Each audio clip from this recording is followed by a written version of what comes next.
നമസ്കാരം. ബി.ജെ.പിയിൽ ദേശീയ തലത്തിൽ തലമുറ മാറ്റത്തിന് കളമൊരുങ്ങി. ദേശീയ വർക്കിംഗ് പ്രസിഡന്റായി ബീഹാർ മന്ത്രി നിതിൻ നബീനെ നിയമിച്ചു. നിലവിലെ പ്രസിഡന്റ് ജെ.പി. നഡ്ഡയുടെ കാലാവധി അവസാനിച്ച സാഹചര്യത്തിലാണ് പാർട്ടിയുടെ ഭരണനിർവഹണത്തിൽ യുവനേതാവിനെ നിയമിച്ചുകൊണ്ട് പാർലമെന്ററി ബോർഡ് അപ്രതീക്ഷിത നീക്കം നടത്തിയിരിക്കുന്നത്. നിയമനം എത്രയും വേഗം പ്രാബല്യത്തിൽ വരുമെന്ന് പാർട്ടി നേതൃത്വം അറിയിച്ചു.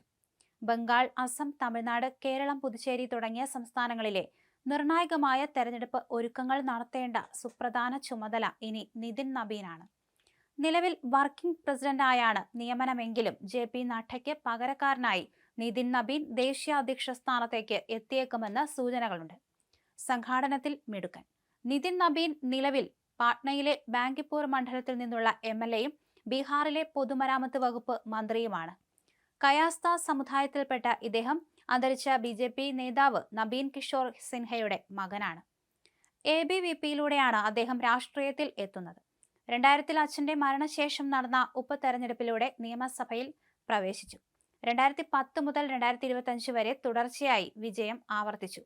ഭരണപരിചയം, നഗരവികസനം, അടിസ്ഥാന സൗകര്യ വികസനം തുടങ്ങിയ മേഖലകളിൽ വിവിധ വകുപ്പുകൾ കൈകാര്യം ചെയ്ത് ഭരണനിർവഹണത്തിൽ അനുഭവപരിചയം തെളിയിച്ചിട്ടുണ്ട്. ബി.ജെ.പിയുടെ യുവജന വിഭാഗമായ യുവമോർച്ചയിൽ പ്രവർത്തിച്ചിട്ടുണ്ട്. ഛത്തീസ്ഗഡ് തെരഞ്ഞെടുപ്പ് ഉൾപ്പെടെ നിരവധി പ്രധാന തെരഞ്ഞെടുപ്പ് ചുമതലകളിൽ പ്രവർത്തിച്ച ഇദ്ദേഹത്തിന്റെ നേതൃത്വത്തിലാണ് ഛത്തീസ്ഗഡിൽ ബി.ജെ.പി. വൻ ഭൂരിപക്ഷത്തിൽ അധികാരത്തിൽ തിരിച്ചെത്തിയത്. പ്രധാനമന്ത്രിയുടെ അഭിനന്ദനവും എത്തി. നിതിൻ നബീനെ വർക്കിംഗ് പ്രസിഡന്റായി നിയമിച്ചതിൽ പ്രധാനമന്ത്രി നരേന്ദ്രമോദി അഭിനന്ദനങ്ങൾ അറിയിച്ചു. സംഘടനാപരമായ സമ്പന്നമായ അനുഭവ സമ്പത്തും ബീഹാറിലെ എം.എൽ.എ എന്ന നിലയിലും മന്ത്രി എന്ന നിലയിലും നിരവധി തവണ ശ്രദ്ധേയമായ റെക്കോർഡുകളുമുള്ള യുവാവും കഠിനാധ്വാനിയുമായ നേതാവാണ് നിതിൻ നബീൻ, പ്രധാനമന്ത്രി എക്സ് പോസ്റ്റിൽ കുറിച്ചു. അദ്ദേഹത്തിന്റെ ഊർജ്ജസ്വലതയും അർപ്പണബോധവും വരും കാലങ്ങളിൽ പാർട്ടിയെ ശക്തിപ്പെടുത്തുമെന്ന് പ്രധാനമന്ത്രി ശുഭാപ്തി വിശ്വാസം പ്രകടിപ്പിച്ചു. നിലവിലെ ദേശീയ പ്രസിഡന്റ് ജെ.പി. നഡ്ഡയുടെ കാലാവധി 2024-ൽ അവസാനിച്ചിരുന്നു. എന്നാൽ 2024-ലെ ലോക്സഭാ തെരഞ്ഞെടുപ്പ് കണക്കിലെടുത്ത് 2024 ജനുവരിയിൽ ചേർന്ന ദേശീയ എക്സിക്യൂട്ടീവ് യോഗം അദ്ദേഹത്തിന്റെ കാലാവധി നീട്ടി നൽകുകയായിരുന്നു. നഡ്ഡ നിലവിൽ കേന്ദ്ര ആരോഗ്യമന്ത്രിയാണ്.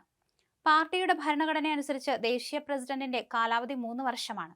തുടർച്ചയായി 2 തവണ മാത്രമേ ഈ പദവിയിൽ തുടരാൻ സാധിക്കൂ. പാർട്ടിയുടെ ഭരണഘടന അനുസരിച്ച് പ്രസിഡന്റിന്റെ കാലാവധി 3 വർഷമാണ്.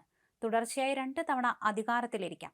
ദേശീയ കൗൺസിലിലെയും സംസ്ഥാന കൗൺസിലുകളിലെയും അംഗങ്ങൾ അടങ്ങുന്ന ഒരു ഇലക്ട്രൽ കോളേജാണ് പ്രസിഡന്റിനെ തെരഞ്ഞെടുക്കുന്നത്.